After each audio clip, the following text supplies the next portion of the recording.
네.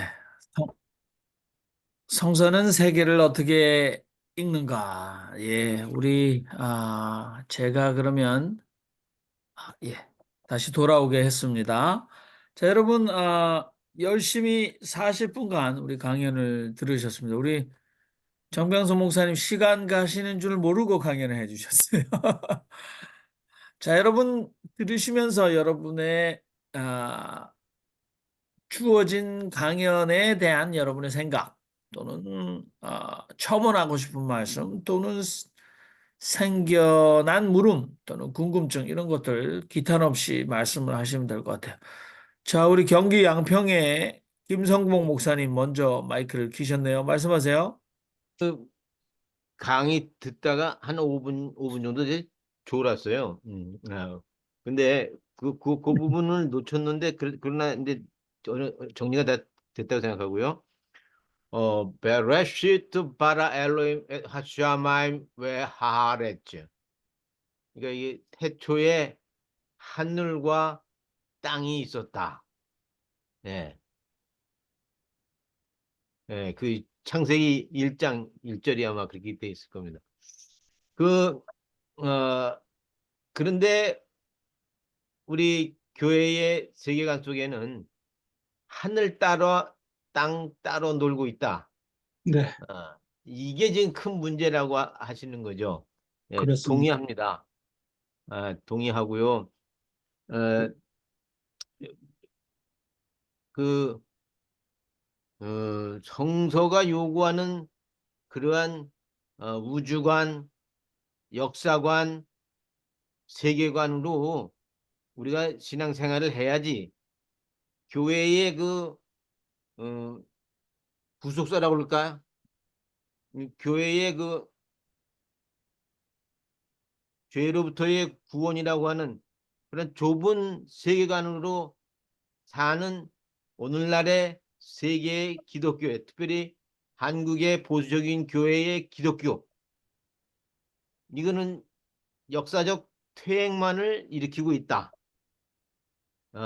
하는 주장에 대해서도 저도 공감하고 있습니다. 예, 아주 감사하고요. 에, 에, 이제 여기서 더 좀 나간다고 한다면 성경이라고 하는 책이 결국에는 수메르 문명하고 그다음에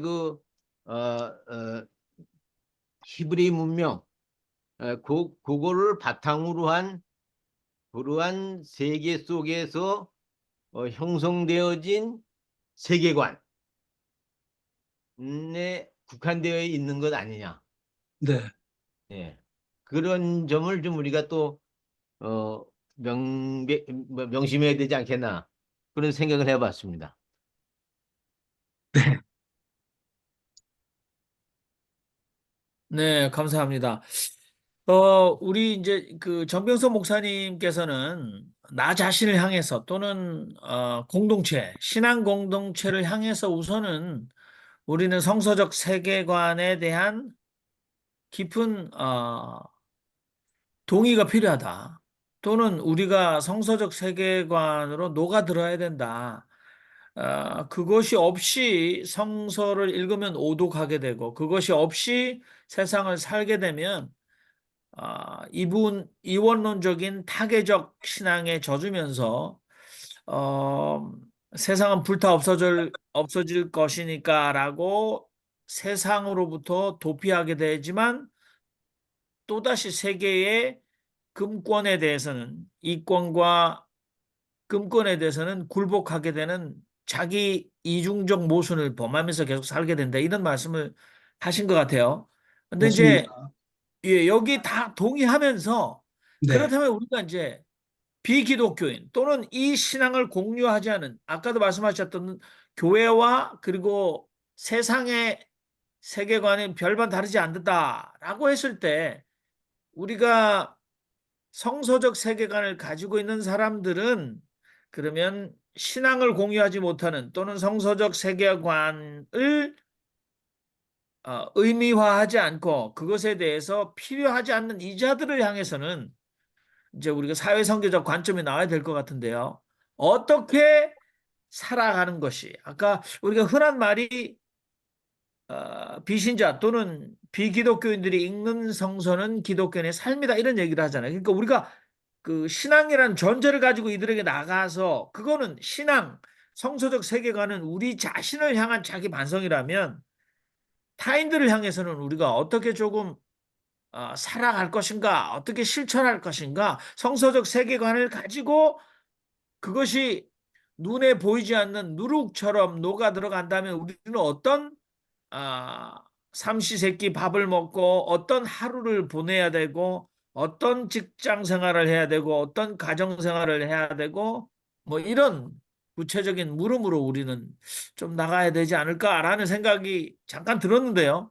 자, 마이크 키시는 분 안 계신가? 우리 정병선 목사님 어떻게 제가 강연을 네, 듣고 그런 질문이 생겼거든요. 네, 그러면 네, 어떻게 예, 아주 그 좋은 질문이신데요. 결국은 이제 아주 뭐 우리 그리스도인의 삶이 저들에게 성당이 다 성도다 네, 이렇게 표현을 해주셨는데 앞서도 제가 이제 강의에서도 말씀드렸지만은 성서와 다른 여타 종교와의 대화 가능성, 성서와 일반 학문과의 대화 가능성, 뭐 인간의 궁극적 질문이라고 하는 물음이라고 하는 면에서의 그 대화 가능성이 열려 있다고 말씀을 드렸잖아요. 저는 그런 면에서 비록 비그리스도인이라 하더라도 얼마든지 우리는 그리스도 안에서 인간 삶에 대한 존재에 대한 세계에 대한 근원적 질문을 가지고 함께 대화할 수 있다는 거죠. 그 대화조부터 출발해야 된다. 얼마든지 저는 그런 면에서 대화가 가능하다고 봐요. 꼭 우리의 세계관을 먼저 전제할 필요가 없이. 예. 네네. 그러니까 뭐 책 제목으로 말씀드리면 배제와 혐오 내려놔라. 세상 사람들을 향해서 훨씬 더 열린 마음으로 그들의 고민이나 그들이 가진 세계관에 대해서 우리가 너무나 교정하려는 자세로 보다는 대화하려는 자세로 나가라 이렇게 말씀하신 것 같아요. 잠깐 우리 이정만 목사님께 먼저 가기 전에 배상의 우리 형제님 마이크 아까 키셨는데요. 네, 말씀하세요. 배상의 형제님 먼저 하시. 네, 제가 좀 이럴 것 같아서. 네. 어, 여기 목사님들 공부 많이 하신 분들 많으셔서 제가 이제 음, 자부 신학자 입장에서는 성경이 원본이 아니라 다 사본을 다 모아서 만든 거잖아요. 제가 알기로는 그렇게 알고 있거든요. 다양한 언어의 사본들을 모아서 지금의 성경이 이제 된 건데, 그리고 성경을 쓸 때도 그 유대인들이 포로 상태에서 다 쓴 거잖아요. 그러면 진짜 원본의 성경은 어떻게 된 거냐? 저는 항상 이런 궁금한 게 있었어요. 그리고 그냥 뭐 평범하게 이제 어릴 적이야 뭐 교회 공동체 생활할 때는 그게 이제 말씀으로 다가오고 뭐 그냥 믿으라 하니까 믿고 그러는데 요즘에는 성경을 안 봐요. 왜냐하면 내가 읽는 게 이게 바른 건가? 신학자들 사이에서도 한 문장 가지고 치열하게 싸우고 자유주의 신학 복음주의 신학 뭐 별의별 분들이 성서에 한 단어 가지고 목숨을 걸고 싸우잖아요. 그래서 오늘 우리 그 목사님께서 성서의 세계관, 성서가 바라보는 세계관, 제 입장에서는 음, 원본이 뭐 정확하지 않는데 지금 다 우리가 지금 헛것을 지금 믿고 잘못된 길을 다 가고 있는 건 아닌가 이런 물음이 올라오거든요. 그래서 그 성서에 대해서 공부하신 우리 목사님들 중에 한 분이 계시면 이 성서에 대해서 제가 그거를 그거를 원본이 아니고 사본이고 또 그것도 유대인들이 포로 생활할 때 만든 건데 이거를 어떻게 이해를 해야 되냐 그게 좀 물음이 올라옵니다. 이상입니다. 네. 네네. 그거는 이제 우리가 같이 가면서 얘기를 할 수 있을 것 같아요. 그 충분히 동의가 되는 물음인 것 같아요. 아, 네. 저도 공감하는 게, 근본적인 네, 네, 네, 우리 정명선 목사님이 네, 말씀하시죠. 근본적인 물음이긴 한데요. 저도 이제 충분히 우리가 그런 문제를 가지고 서로 고민하고 논쟁할 필요는 있다고 생각합니다. 그러나, 자, 이게 우리는, 야, 이거 성서라는 게 하늘에서 뚝 떨어져야만 하나님이 썼다고 해야만 이게 권위가 있는 거냐? 사람이 썼으면 권위를 인정할 수 없지 않냐? 다른 책하고 뭐가 다르냐? 라는 문제를 끊임없이 우리가 던질 수가 있습니다. 그리고 성서라는 것이 이 세상에서 이제 언어로 이루어진 것이고 인간 속에서 나온 것이기 때문에 편집이라는 것은 있을 수밖에 없는 것이고요. 성서가 편집됐다는 건 너무나 당연한 이야기거든요. 그런데 마치 그냥 뭉탱이로 한꺼번에 처음부터 끝까지 어떤 편집의 과정이 없이 순도 100%의 어떤 원본 자료가 아니면 우리는 절대 신뢰할 수 없다. 이렇게 하면 사실상 그거는 끝없는 논쟁이고 그것은 어느 누구도 그러면 성서를 믿을 만한 책이라고 말할 수가 없을 것 같아요. 그러니까 결국은 뭐냐?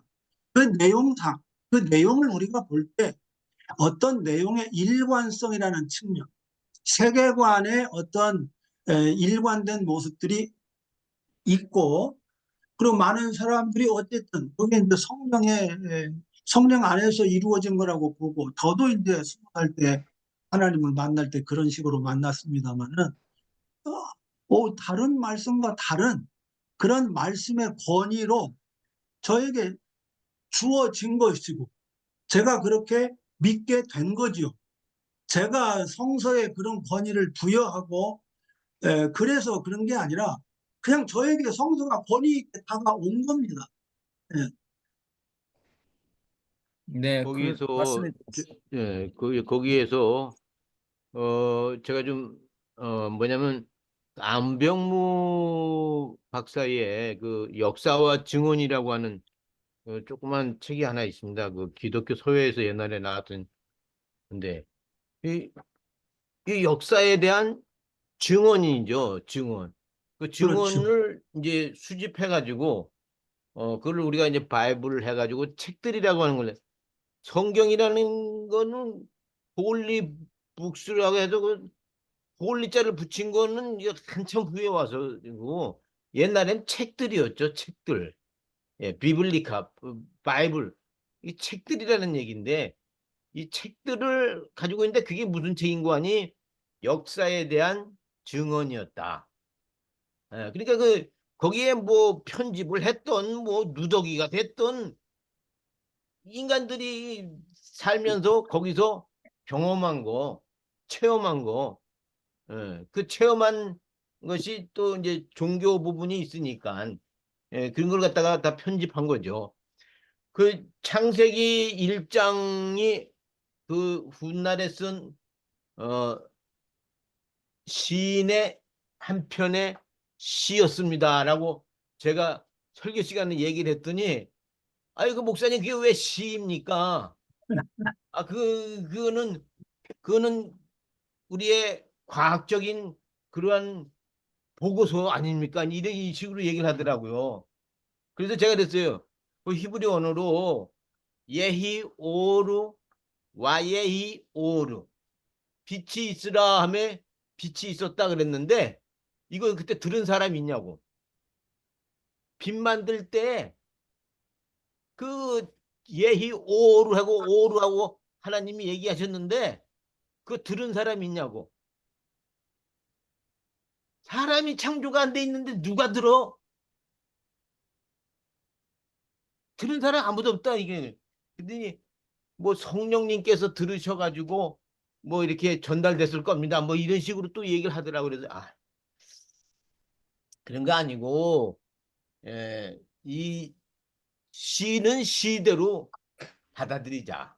다만 거기에 우리가 하나님께서 천지를 지으셨다고 하는 창조신앙 이런 것들을 우리가 배우면 되는 것이다. 해서 전 정리를 했거든요.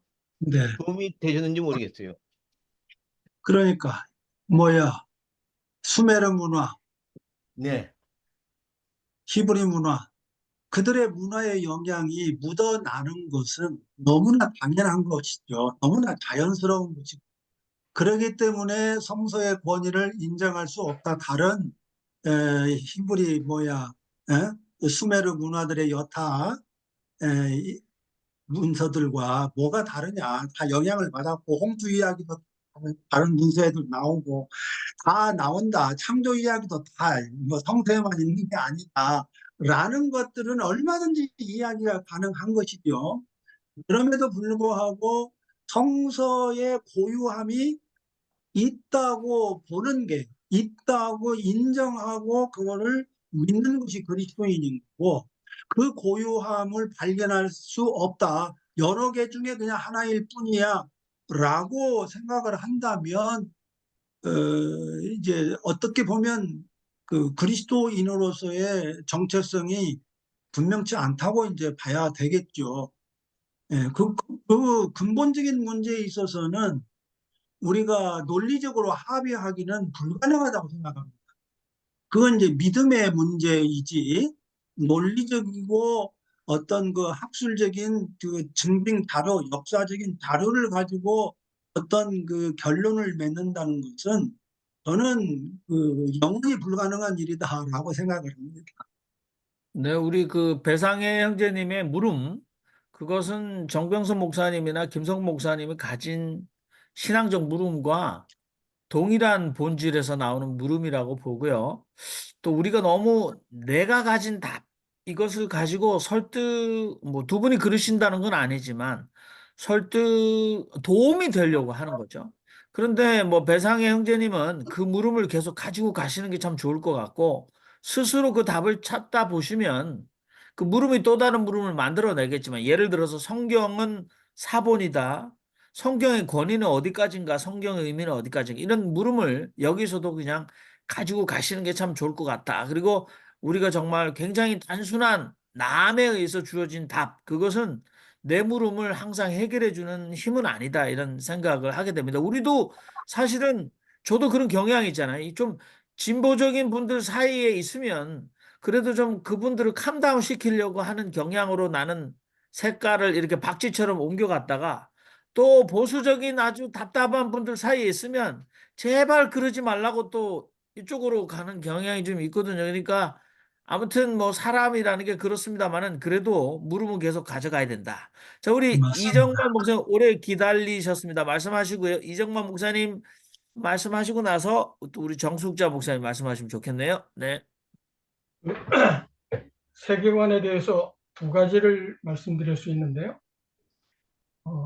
교회의 세계관하고 성서의 세계관이 다르다. 이게 이제 정병선 목사님 말씀하신 걸 제가 말씀드릴 거고요. 또 하나는 김성복 목사님이 말씀하신 성서는 고대 세계관이고 현재는 양자역학의 세계관이기 때문에 우리가 성서 해석 세계관을 새롭게 해야 된다. 이제 두 가지를 말씀드릴 수 있는데요. 그 양자역학 세계관은 제가 이제 다 말씀 못 드릴 것 같고요. 저 혼자 다 이야기할 수 없으니까. 그럼 성서 세계관하고 현재 기독교 세계관이 다르다. 교회에서 말하는 세계관이 다르다. 그 이제 뭐가 다르냐면요. 그 전에부터 계속 말씀드리는 그 기독교는 신이 이 땅으로 온 건데요. 이제 여기서 신에게로 가는 세계관은 어떻게 해서 그게 발생이 됐냐? 플라톤이 그 하늘은 이데아고 하늘은 본질이고 이 땅은 그림자다. 그러니까 이 땅은 허상이죠. 아리스토텔레스도 어떤 사물에 그 보이는 형상이 있고 그 자체 내에 그 본질이 있다. 그렇게 이야기하기 때문에 그 가상과 실상을 구분하게 되죠. 그래서 그 이제 이 땅이 허상이기 때문에 본질인 신에게로 간다. 근데 기독교는 분명히 지난번에 이제 정영민 목사님 바울이 뭐 로마서 11장에서 뭐라고 했다고 말씀도 하셨는데 아무렇게나 하여튼 바울은 로마서 10장에서 하늘로도 가지 말고 땅 속으로도 가려고 하지 마라. 신은 네 옆에 있다.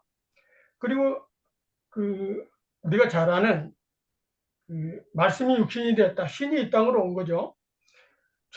배상의 목사님 선생님 말씀하신 대로 초대교회에 다양한 문서들이 있었는데, 초대교회가 하나님의 창조, 성육신, 삼위일체 이 세 가지를 고백하는 사람들이 모여서 기독교가 된 거예요.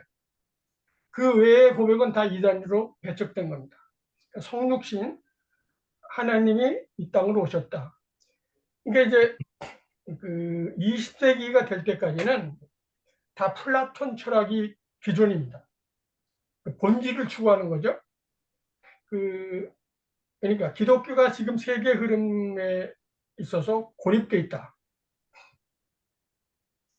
사르트르의 유명한 말인데요. 실존이 본질을 앞선다. 본질은 저 하늘로 늘 플라톤이 이야기했었기 때문에 실존을 중요하게 이제 해서 그게 유물론이 된 건데요. 철학자 얘기를 해서 죄송하지만 후설이 현상학을 이제 발표한 이래로 현재를 중요하게 보는 철학자들이 많이 나옵니다. 락강이 성신을 뭐라고 설명하냐면요. 하나님이 육신이 되었다를 뭐라고 하냐면요. 하나님이 기표가 되었다 그래요. 그 사람은 기표와 기의인데요. 기의가 본질, 내면 뭐 이런 거라면 기표는 하이데거가 말하는 현 존재입니다. 현상. 그러니까 현상을 지금 20세기, 21세기 철학자들은 연구하는데 우리는 지금 다 그 본질을 이야기하거든요. 그래서 그럼 성서가 말하는 세계관은 뭐냐? 저는 이제 사람들이 바울의 핵심 사상이 뭐냐고 물어보면 바울이 에베소서 2장 6절에서요. 예수께서 우리를 이 땅에서 하늘에 앉힌다. 예수와 함께 우리가 하늘에 앉는다 그래. 그러니까 바울이 예수께서 영혼을 이 땅으로 가져온 분이라고 하는 해석한 최초의 신학자입니다. 그래서 바울은 은혜로 구원받았다고 주장을 하는 건데요. 그러면 바울이 왜 우리가 신에게로 가는 어떤 의지나 공로나 이런 게 아니고 은혜로 받았다고 주장하느냐? 영지주의 같은 것도 다 이제 깨달음을 통해서 신에게로 가는 건데요. 안다고 하는 것이 지적 같은 사람은 허상이라 그래. 이게 뭐라고 하는 거냐면 영지주의가 깨달은 자, 알매 있는 자, 무지한 자 이렇게 서열을 나누거든요. 그러니까 신에게로 가려고 하는 그런 신앙을 가진 데는 본질적으로 차별과 배제가 형성되고요. 권력이 형성됩니다. 그래서 바울이 그게 아니고 신의 은혜로 구원받았다고 하는 건 권력과 차별과 배제를 없애기 위해서 그렇게 말하는 겁니다. 보편적 평등을 주장하기 위해서 그러니까 자신이 예수를 만나기 전에는 자신의 공로를 통해서 신에게로 하려고 하는 신앙을 갖고 있었는데 그게 예수를 만나고 깨진 거죠.